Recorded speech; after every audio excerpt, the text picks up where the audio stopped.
ഇനി ഞാൻ പറയാൻ പോകുന്നത് ഒരു കഥയല്ല കേട്ടോ, ഒരു അനുഭവമാണ്. ഒരമ്മയും മകനും ഉണ്ടായിരുന്നു. ജോധ്പൂർ എന്ന നഗരത്തിൽ ആയിരുന്നു അവർ താമസിച്ചിരുന്നത്. അമ്മയും മകനും മാത്രമേ ഉള്ളൂ കേട്ടോ. അച്ഛൻ നേരത്തെ മരിച്ച ഒരു അമ്മയും മകനും മാത്രമായി താമസിക്കുന്ന ഒരു ഗൃഹം. അവിടെ ഈ കഴിഞ്ഞ കൊറോണ കാലത്ത് അമ്മയും മകനും മാത്രമാണ്, എവിടെയും പോകാൻ പറ്റില്ല, വാതിലൊക്കെ അടച്ച് അകത്തിരിക്കേണ്ട ഒരു സാഹചര്യം വന്നൂല്ലോ. അപ്പൊ അവരെല്ലാ ദിവസവും പൂജയും പ്രാർത്ഥനകളുമായിട്ട് കഴിഞ്ഞുകൂടുകയാണ്. ആ അമ്മയ്ക്ക് ലഡു ഗോപാലിനെ പ്രാർത്ഥിക്കുന്ന ഒരു ശീലമുണ്ട്. പ്രാർത്ഥിക്കുക മാത്രല്ല കേട്ടോ, ആ അമ്മയുടെ മനസ്സിലെ എന്ത് വിഷമാണെങ്കിലും എന്ത് സന്തോഷമാണെങ്കിലും ഈ ലഡു ഗോപാലിനോട് പറഞ്ഞുകൊണ്ട് ആ ലഡു ഗോപാലിനെ അടുത്ത് വെച്ച് കിടന്നുറങ്ങാറുണ്ട് ആ അമ്മ എന്നും. ആ അമ്മയ്ക്ക് എല്ലാമാണ് ആ ലഡു ഗോപാലൻ. ആ ഒരു അങ്ങനെ ഇരിക്കുന്ന ദിവസം ഈ അമ്മയ്ക്ക് കുറച്ച് വയ്യായികയൊക്കെ ഉണ്ടായിട്ടോ, കുറേശ്ശെ മറവിയൊക്കെ വന്നു തുടങ്ങി. അപ്പൊ ഒരു ദിവസം രാത്രി ഭഗവാനുള്ള ഭക്ഷണം നിവേദ്യം അർപ്പിച്ചതിന് ശേഷം ആ അമ്മ നേരെ പോയി കിടന്നുറങ്ങുകയാണ്. പിറ്റേ ദിവസം രാവിലെ എഴുന്നേറ്റിട്ട് മകനാണ് വീടൊക്കെ ക്ലീൻ ചെയ്യുകയൊക്കെ ചെയ്യാറുള്ളത്. അപ്പൊ മകൻ ഇങ്ങനെ വീട് ക്ലീൻ ചെയ്യുന്ന സമയത്ത് അമ്മയുടെ അടുത്ത് വന്ന് പറഞ്ഞു, അമ്മേ, ഇങ്ങനെ എല്ലാ സ്ഥലത്തും അമ്മ ഇങ്ങനെ പാദചിഹ്നങ്ങൾ ഉണ്ടാക്കരുത് എന്ന്. നമ്മൾ ഈ അഷ്ടമിരോഹിണിക്കൊക്കെ നോർത്ത് ഇന്ത്യയിൽ പതിവുണ്ട്.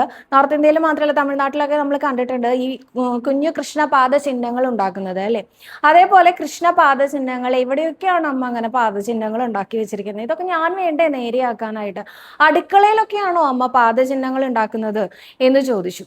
അപ്പോ ഞാൻ പാദചിഹ്നങ്ങൾ ഉണ്ടാക്കിയതോ എവിടെ, എനിക്കറിയില്ലല്ലോ എന്ന് പറഞ്ഞു അമ്മ. കാണിച്ചു തരൂ, ഉണ്ണി കാണിച്ചു തരൂ, എനിക്ക് അറിയില്ല, അമ്മയ്ക്ക് അറിയില്ല എന്ന് പറഞ്ഞു.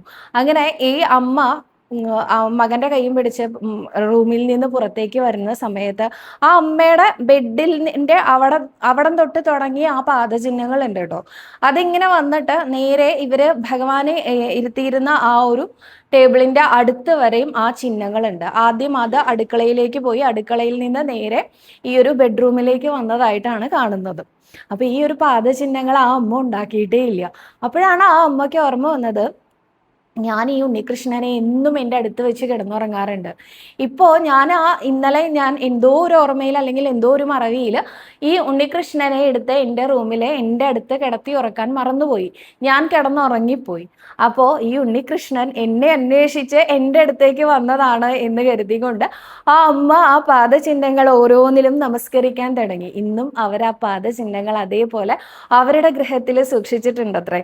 അപ്പോൾ നോക്കൂ, ഉണ്ണികൃഷ്ണനെ നമ്മൾ എങ്ങനെയാണോ ഭഗവാനെ സ്വീകരിക്കുന്നത് അതേ ഭാവത്തിൽ എപ്പോഴും നമ്മുടെ കൂടെ ഉണ്ടാവും നമ്മുടെ ഉണ്ണികൃഷ്ണൻ എന്നുള്ളതിന് ഒരു തെളിവ് കൂടിയാണ് ഇത്, അല്ലേ?